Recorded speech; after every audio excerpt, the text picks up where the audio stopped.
Assalamualaikum warahmatullahi wabarakatuh. Selamat datang, nama saya Berni dan terima kasih kepada Anda yang telah mau meluangkan waktu ke channel saya ini. Semoga kita semua dalam keadaan sehat dan diberi kemudahan dalam semua urusan-urusan kita, selalu mendapatkan rezeki yang banyak dan barokah. Amin ya robbal alamin. Tidak lupa salam dan sholawat kepada Nabi besar Muhammad Sallallahu Alaihi Wasallam. Bismillahirrahmanirrahim. Tidak diragukan lagi penjualan atau selling dan pemasaran atau yang disebut marketing adalah dua konsep penting dalam berwirausaha.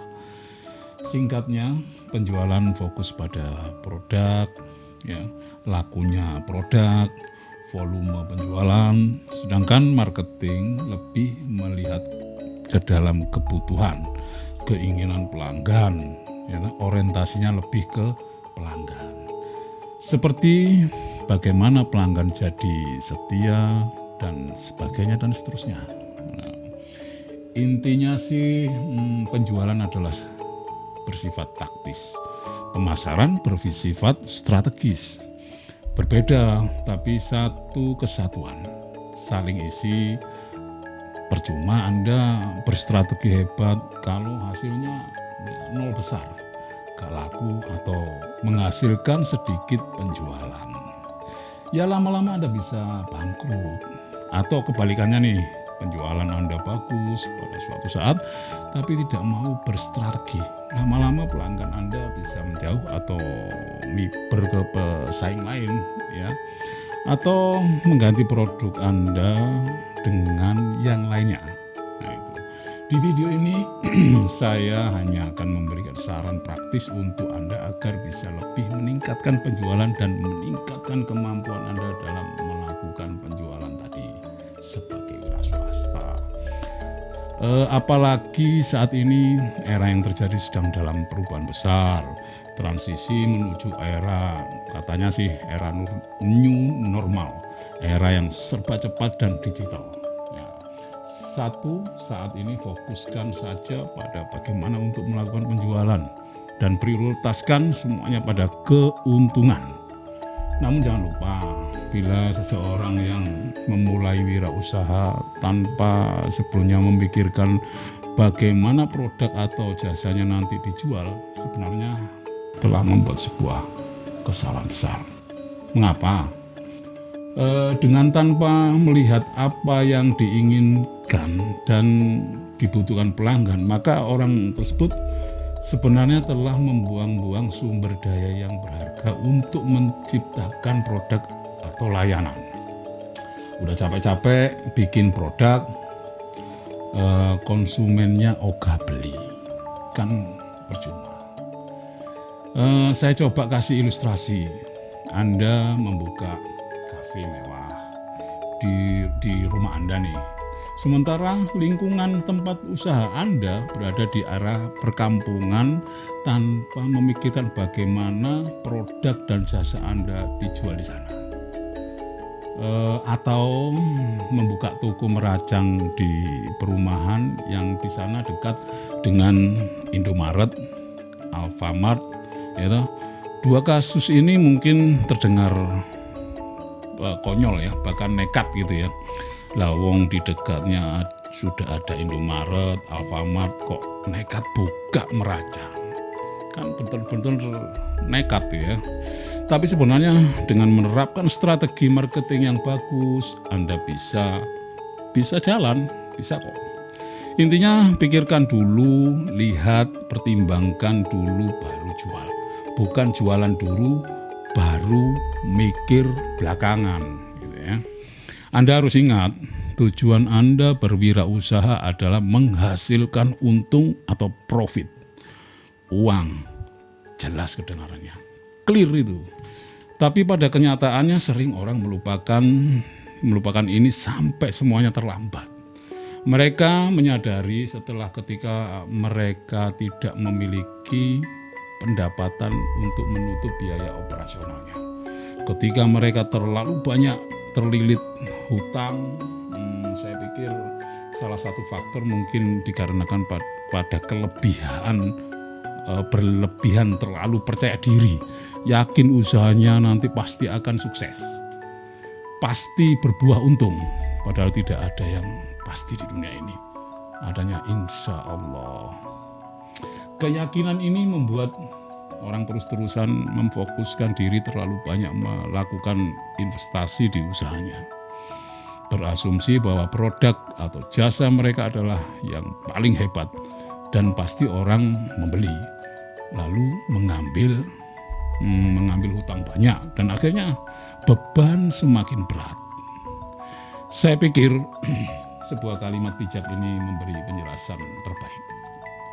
Profit are not everything, they are the only thing. Keuntungan bukanlah segalanya, merekalah satu-satunya. Oke ya. Nah, tentunya untuk untung produk atau jasa Anda harus dijual dengan harga yang memberi margin sepadan. Dalam bahasa ilmu bisnis ini disebut mampu memberi kontribusi value ke Anda secara maksimal. Jadi tidak sembarangan, asal pokoknya terjual, enggak lah. Ya, yang dua, jangan pernah tidak memperdulikan bos Anda, yaitu pelanggan. Semua orang punya bos, apalagi di pekerjaan Anda pun sebagai wirausaha ya juga punya bos. Siapa mereka? Pelanggan. Pelanggan Anda itu, mereka lah bos Anda gitu. Kalau Anda bekerja di perusahaan, tentunya Anda berusaha untuk memenuhi kebutuhan bos Anda, bukan? Ya, menyenangkan hatinya, dan ini penting, tidak pernah merendahkan dia. Yang seperti itulah bos Anda. Oh ya, satu hal lagi, hanya karena Anda seorang wirausaha bukan berarti Anda lalu tidak bisa dipecat. Anda tahu pengusaha selalu dipecat oleh pelanggan yang tidak puas. Jadi pastikan saja bahwa Anda selalu mendengarkan pelanggan dan tanggap menanggapi kebutuhan mereka yang selalu berubah dengan cepat. Jangan pernah bos Anda memecat Anda, itu kalau bisa. Jadilah mereka selamanya bos Anda.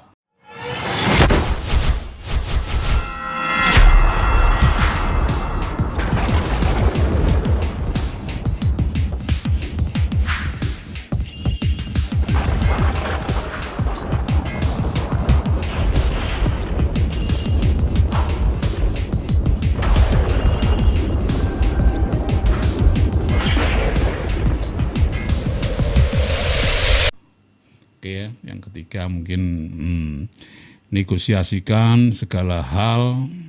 Ya, jadi Anda jangan berpikir hanya perusahaan-perusahaan besar yang bernegosiasi. Seperti Anda bayangkan kalau ada rapat-rapat yang sampai lihat itu ya, siapapun tidak peduli usaha apapun pasti bernegosiasi. Dan salah satu faktor sukses wirausaha adalah kemampuan Anda untuk bernegosiasi. Saya pikir contoh Anda jualan, saya pikir ada contoh nih jualan soto ya, harganya per porsinya 20.000. Pelanggan datang tiba-tiba minta kuahnya tok, dengan nawar 10.000. Nah, ini momen negosiasi. Nah, contoh lagi, Anda jualan ikan, menyewa stand di pasar ikan. Ya. Tentunya Anda akan melakukan banyak bernegosiasi dengan banyak pihak. Mulai dari pengelola pasar, penjaga pasar, sampai pemasoknya, gitu, tengkulak ikan, dan sebagainya. Bahkan setiap pagi pelanggan-pelanggan Anda pun bernegosiasi terus dengan Anda soal ikan yang akan dibelinya gitu ya. Selain itu, faktor yang utama yang tidak boleh Anda remehkan dalam bernegosiasi adalah faktor waktu. Ya, memakan waktu. Berapa lama negosiasi ini, ya? Berapa waktu yang diperlukan untuk mencapai titik temunya?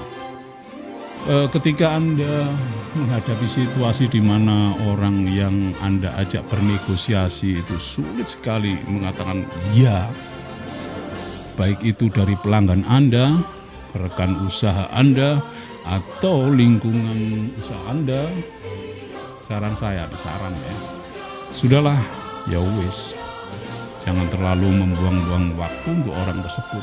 Ya.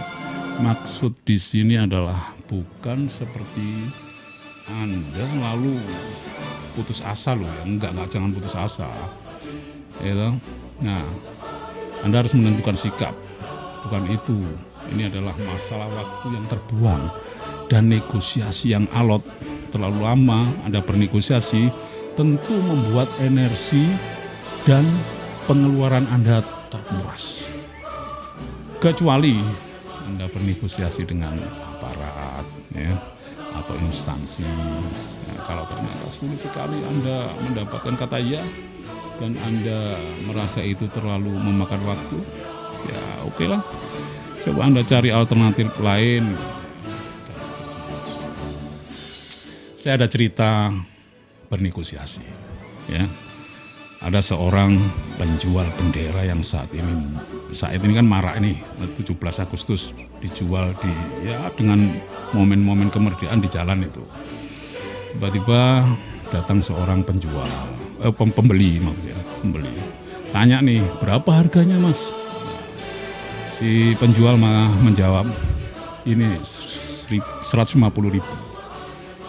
Pembelinya langsung nawar, bagaimana kalau 100.000? Maka si penjual, mohon maaf ya mas, ngapunten sing kata, ini NKRI harga mati.